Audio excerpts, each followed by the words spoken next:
if I got a good one for you today, folks. You're going to think I'm kidding, but I'm not. I know who should be the VP pick for Donald Trump. We'll get to all of that in a moment. You talk about this Sanders revolution. You know what they're doing at the state convention in the state of Maine this weekend? They are going to vote this weekend to end the superdelegate system. Now, this is one of the main goals of Bernie Sanders. He has complained and complained. Now, he won this state. 65% of the vote in the caucus. He won the state caucus. He picked up 16 delegates. Hillary Clinton picked up 9. But his influence, despite the victory, you got to love the victory.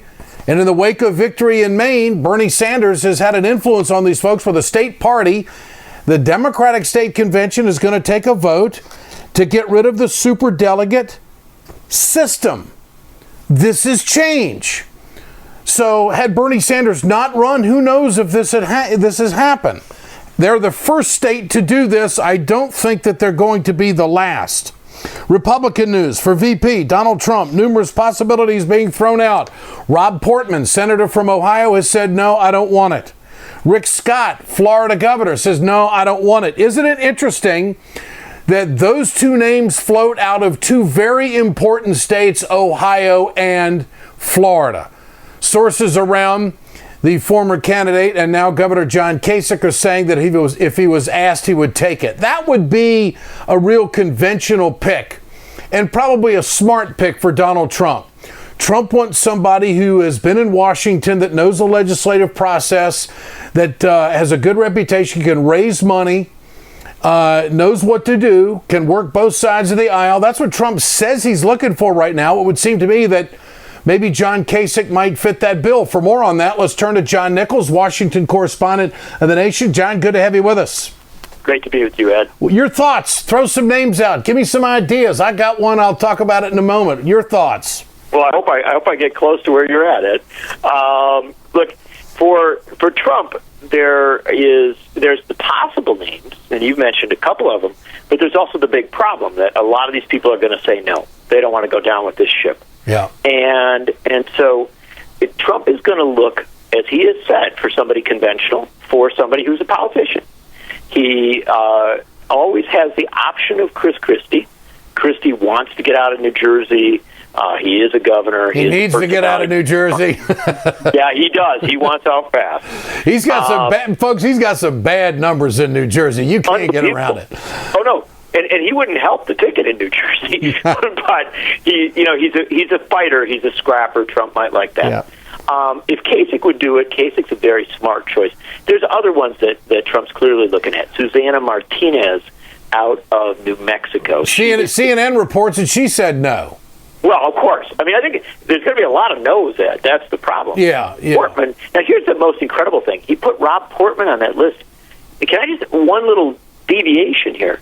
Do you understand? Rob Portman is one of the leading advocates historically for free trade. Yeah.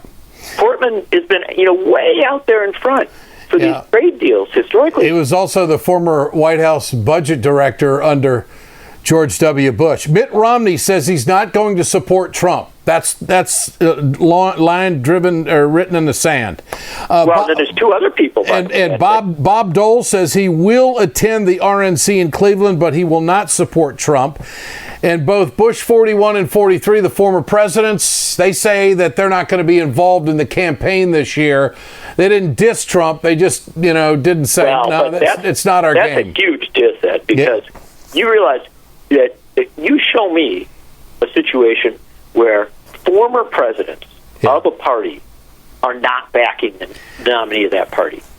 Harry Truman never did that. He didn't say, I'm not going to back John Kennedy or Lyndon Johnson. And Ronald Reagan, love the guy, hate the guy. He was always, a good party man, even as he got older. You know what I mean? It's just, this is remarkable what's going on. Okay, but I don't necessarily tell you that hurts Trump, because remember, one thing to understand is Trump ran against all of these people. Yeah. All right, let me give you my wild card pick. I want to hear you. There's got to be a wild card pick for everybody, right? And I'm going to tell you this right up front. I say this with respect. I'm not dissing anybody here. I'm not trying to make fun of anybody. I do believe that when you look at Trump's candidacy and you look how unconventional he has been, and you match it up to, in the minds of maybe a lot of people, as an unlikely pick, you have to find someone in that big pool that might make sense. So here is my wild card. I know the guy, don't know him real well. I worked in the same building with him. Former congressman from Florida. He's got great media savvy. He knows the legislative process. I think he could raise money. He's a conservative who I think he could talk to. And he's a tell-it-like-it-is kind of guy. And I think he would be a good ally to Trump, and that's Joe Scarborough. Now, that's Joe spent time in Congress. He knows the legislative process. I think he knows and has identified the Tea Partiers pretty good to know how to deal with them. I think that he would be able to work across the aisle. I think he knows the ropes on Capitol Hill enough. Florida's a big state. I don't know if he would help carry it, but he is from Florida.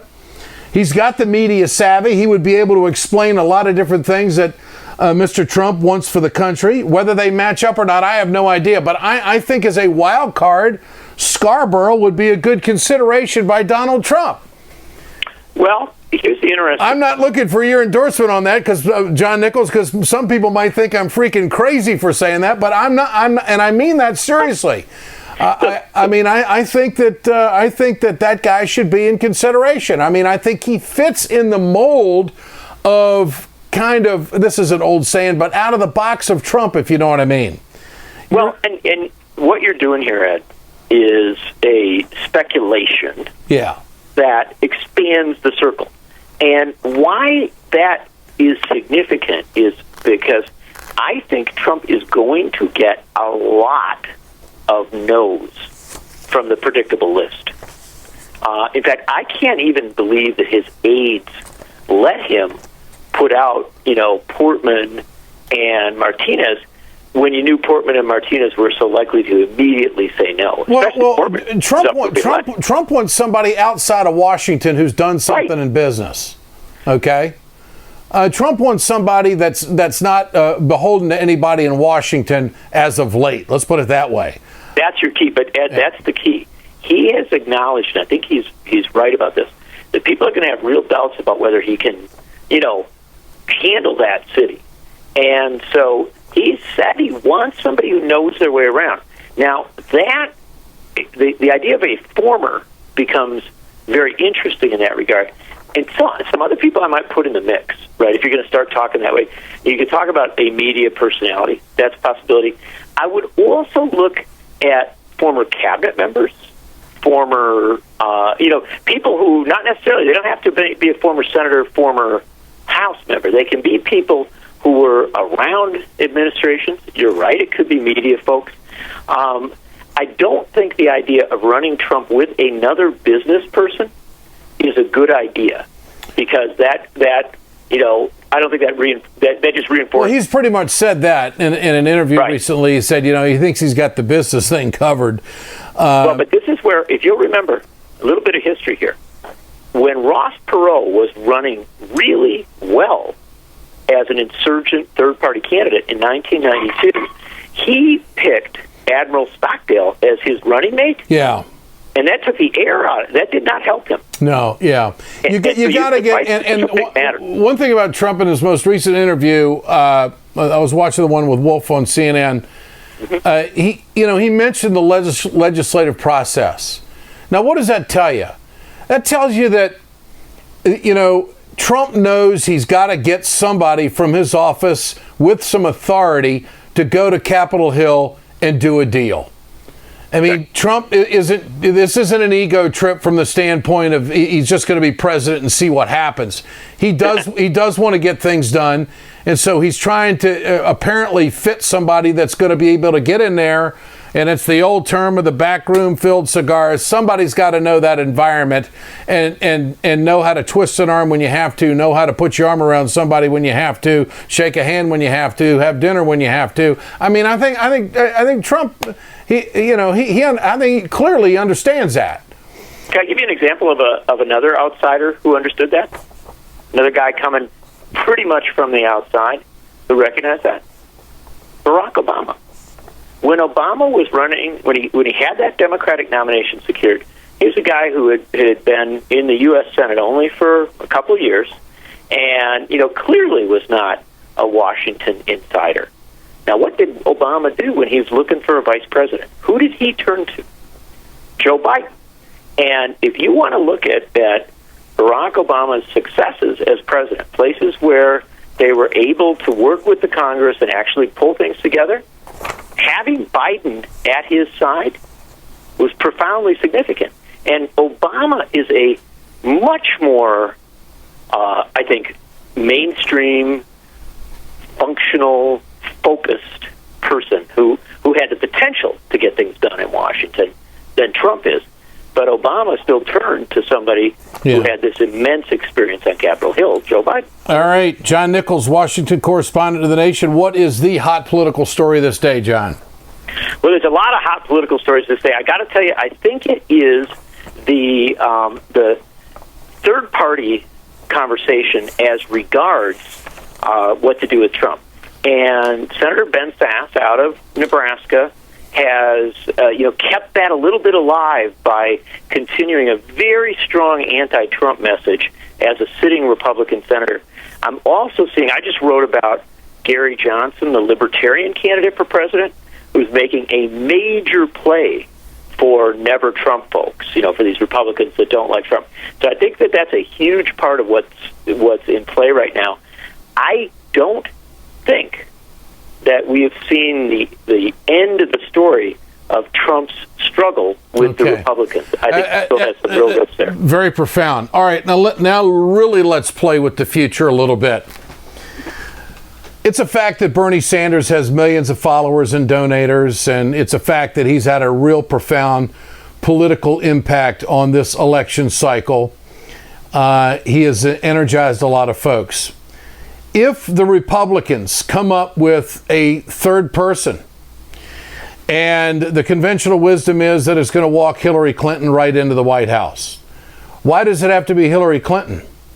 Why can't there be four candidates?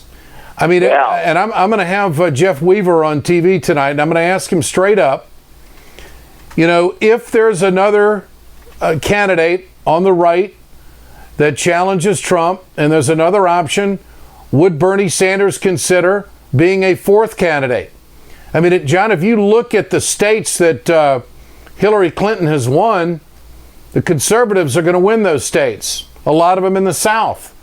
You look at the states that the next president's going to have to win, Pennsylvania, which Hillary did win, Michigan, Wisconsin, Minnesota, Colorado, Nebraska, Oklahoma, possibly Oregon, possibly California. I mean, these are states that there's no question that the Democrats are going to have to win, I think, in Missouri to win the general election. What would America look like if there were four candidates? If there was a division over on the right and a division over on the left, so to speak? I mean, I think that'd be pretty cool. Well, you're opening up a conversation that this country's had a few times in history. Back in the early 1970s, when you saw George Wallace going out on the right, or going out with a segregationist Democratic message, Nixon, the traditional Democratic Party, there was a lot of conversation about 40 years ago about that. And interestingly enough, that was in another very volatile time. And so in these volatile moments, I think you do hear these conversations. We had it, in the late 1940s in the 48 election, where you had Henry Wallace, Strom Thurmond, Harry Truman, and Tom Dewey. The one caution I would offer you on that scenario, and I'll be very blunt with you, is do not underestimate the pragmatism and the seriousness of Bernie Sanders. Yeah. Bernie Sanders, to my mind, is somebody who will have as his very high priority making sure that no chances are taken with putting a right-winger into the White House. So he would think that you think that he might concede and not. I just think he would look at that. I don't think one should assume that Bernie Sanders is going to say, "Oh, there's an opportunity. I'm going to take the risk." Yeah. I think he would be, in my opinion, from my interviews with him over the years, I think he would be very, very cautious about taking any step that might open the way for the White House to be lost to a right wing. I can see that easily. I think you make a great point because Bernie has been about country before himself. I think so. Yeah. I think that's. I just think, it's my sense of Bernie Sanders is that he has had a lot of issues that are really passionate issues for him, the one he's focused on and worked on for a long time. But when you get into that immediate moment that you got to make a choice here, he has often made very pragmatic choices about trying to stop right-wingers. And so I do think that that's got to be put into the mix on anything like that. And frankly, I think it makes it unlikely that would happen. And yet, it is, when you talk about so volatile a moment as this, and especially if there is a right-wing candidacy that jumps up, you might see conversations in that regard. But I really want to suggest also, Ed, keep in your mix. I am fascinated by what Gary Johnson, this libertarian, is doing. Remember, he's a hybrid. Yeah, but, Bernie's got far more support than him. No, it's not to dismiss that, Ed, but what I'm saying is we were talking practically about who makes appeals. You look at some of Gary Johnson's recent interviews, he's very critical of Trump. He also has said very nice things about Bernie Sanders. Yeah. So he's trying to grab all over the place. And there was a Monmouth poll in late March that had Gary Johnson at 11%. John Nichols, always great to visit. Thank you, my friend. We'll do it again. It's a great pleasure to talk to you, my friend. All right. Washington correspondent of The Nation, John Nichols. Communication Workers of America, Alliance for American Manufacturing, BioGreen Clean, and the iSave team bring you this production. We're right back after this. Hey, folks, you've heard me talk about BioGreen Clean. I'm going to show you right now on my airplane just how tough this is. I want you to keep in mind, chemical-free, 100% plant-derived, biodegradable. It is the safest cleaner that you can get, and it's the most effective. Go to our website, wegoted.com, or go to biogreenclean.com. www.biogreenclean and order today. It's time to continue our conversation about mechanical insulation. Mechanical insulation is for the piping systems in our nation's commercial and industrial facilities. Facility owners are burning up billions of dollars through the lack of mechanical insulation on these piping systems. Call the iSave team. Insulation saves America valuable energy, and this team of energy conservation specialists is shovel-ready to save you money. Visit iSaveTeam.org to have a specialist give your plant an energy audit. We perpetuate a culture of crime all the way from Wall Street right down to the Main Street in our hometowns. It's worse than it has been since FDR took control of the problem and said we can't count on industry taking care of the American labor. They probably have already engaged into some type of criminal cover-up, and the law prohibits the government from even doing anything about it.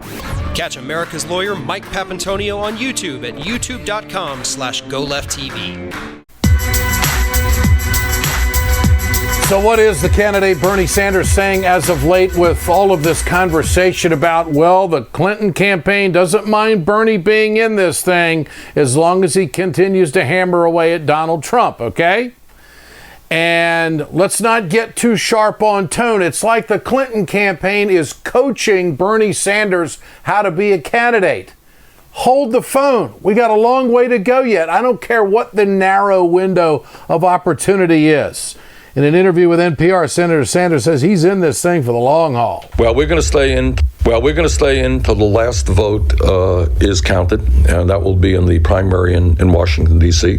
June 14th. That's right. We think that, I know maybe I'm old-fashioned, but I think that the people of every state in this country, including the largest state in America, California, should have a right to cast their votes as to who they want to see as president of the United States and what kind of agenda they want the Democratic Party to have. And Sanders talked about his policies fit the country better. I think that if you look at the issues facing this country and the differences between Secretary Clinton and myself.